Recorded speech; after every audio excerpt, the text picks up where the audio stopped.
Kalau harus aku kasih rating nih ya, aku kasih 8,5 dari 10. Udah kayak ular gitu loh, kayak banyak bisanya. Kalau aku harus kasih rate juga nih, aku kasih 9 dari 10. Karena kan ya yang sempurna itu lagunya Gita Gutawa ya. Halo semuanya, today aku mau ngomongin tentang resiko masalah kesehatan yang timbul akibat tubuh yang kurus. Dan bagaimana sih cara mengatasinya berdasarkan pengalaman aku ya tentunya, yang berat badannya itu sempat ada di rentang 39 sampai 40, itu tuh udah paling mentok gitu. So, pastikan jangan skip video ini ya, karena infonya sangat penting untuk teman-teman yang memiliki masalah terkait berat badan.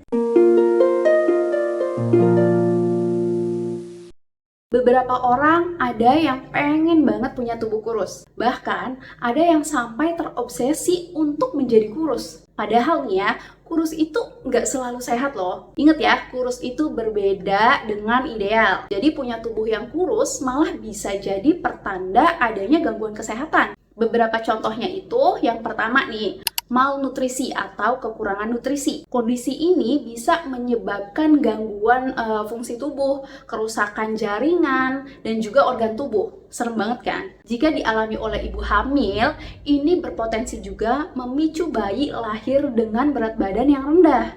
Selanjutnya, resiko yang kedua, tubuh mudah sakit. Punya badan yang terlalu kurus itu bisa bikin kita gampang terserang penyakit. Karena ya itu tadi, tubuh kan kekurangan nutrisi nih. Akibatnya, sistem kekebalan tubuh kita itu lemah. Sehingga imun kita nggak bisa bekerja secara optimal gitu. Dampaknya apa? Ya dampaknya kita jadi mudah terserang kayak misalnya batuk, pilek, dan lain-lain. Yang ketiga, berpotensi menyebabkan osteoporosis. Ini sih yang paling aku takutin ya waktu masih menyusui anakku, yaitu osteoporosis atau pengeroposan tulang akibat kurangnya asupan nutrisi seperti kalsium dan vitamin D. Dan FYI ya, ibu-ibu yang menyusui ini emang rentan banget loh kekurangan kalsium dan vitamin D.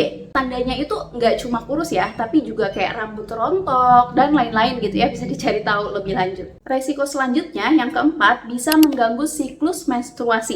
Jangan salah loh, terlalu kurus itu juga bisa mempengaruhi hormon kita sehingga berdampak pada terganggunya siklus menstruasi. Selanjutnya, resiko yang kelima, beresiko menghambat kehamilan. Masih berhubungan sih sebenarnya dengan poin keempat tadi ya. Siklus menstruasi yang nggak teratur menyebabkan masa ovulasinya itu tidak pasti gitu, sehingga peluang untuk bisa hamil menjadi lebih rendah. Makanya ketika mau promil, dokter obgyn itu biasanya menyarankan untuk menjaga berat badan normal atau ideal.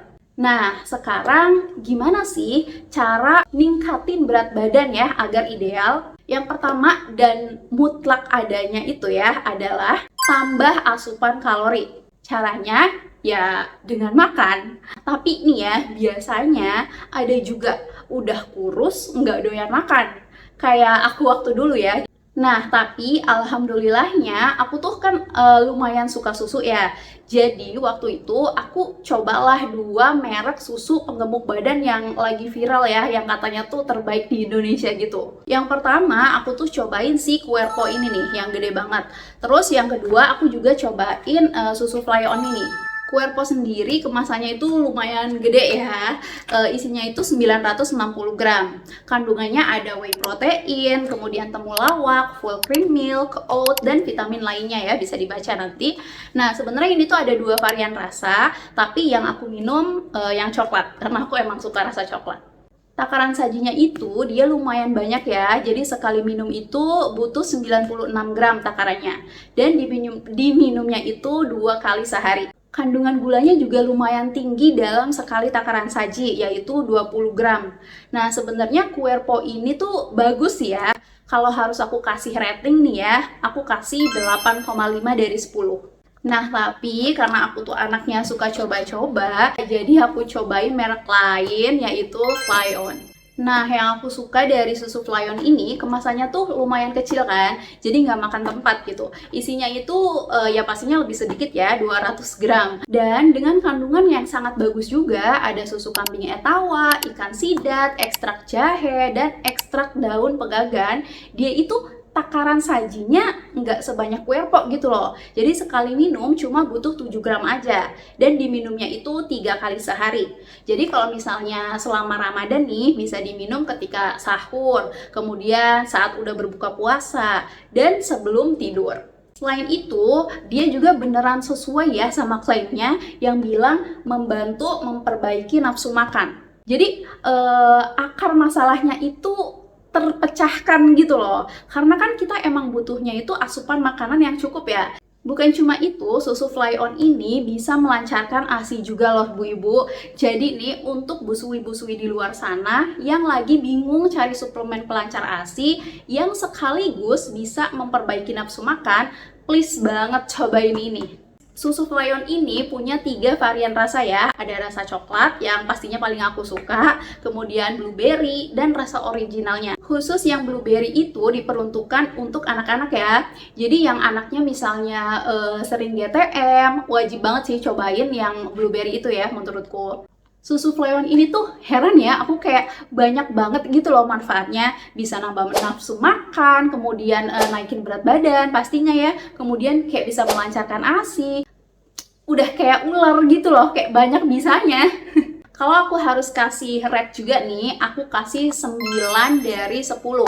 Karena kan ya yang sempurna itu lagunya Gita Gutawa ya. Jadi ini 9/10. Oh ya, aku mau kasih tahu juga nih rasa dari susunya sendiri ya, dari Querpo dan juga Fly On itu, agar teman-teman bisa kebayang gitu loh kayak suka atau enggaknya. Sebenarnya dua-duanya itu, baik Querpo ataupun si Fly On, itu rasanya itu enak gitu loh, jadi nggak bikin enak. Buat aku ya, khususnya yang Fly On, dia itu ada sensasi hangat di tenggorokan gitu. Kayaknya karena ada kandungan jahenya kali ya, jadi kayak berasa hangat aja gitu pas diminum. Oke, kita lanjut ke tips yang kedua ya, yaitu pilih makanan yang padat gizi.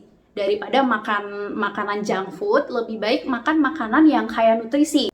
Ya, junk food juga boleh ya, sesekali, asal jangan keseringan. Makan makanan yang direkomendasikan, kayak misalnya daging sapi, daging sapinya yang rendah lemak ya, kemudian daging ayam tanpa kulit, terus keju, dan lain-lain. Sementara sumber karbohidratnya itu bisa pilih yang rendah glikemik, seperti misalnya beras merah dan biji-bijian. Jadi beras merah itu nggak cuma buat yang lagi nurunin berat badan aja ya. Untuk yang mau nambah berat badan secara sehat juga nggak ada salahnya pilih beras merah. Selanjutnya, tips yang ketiga, ngemil sehat.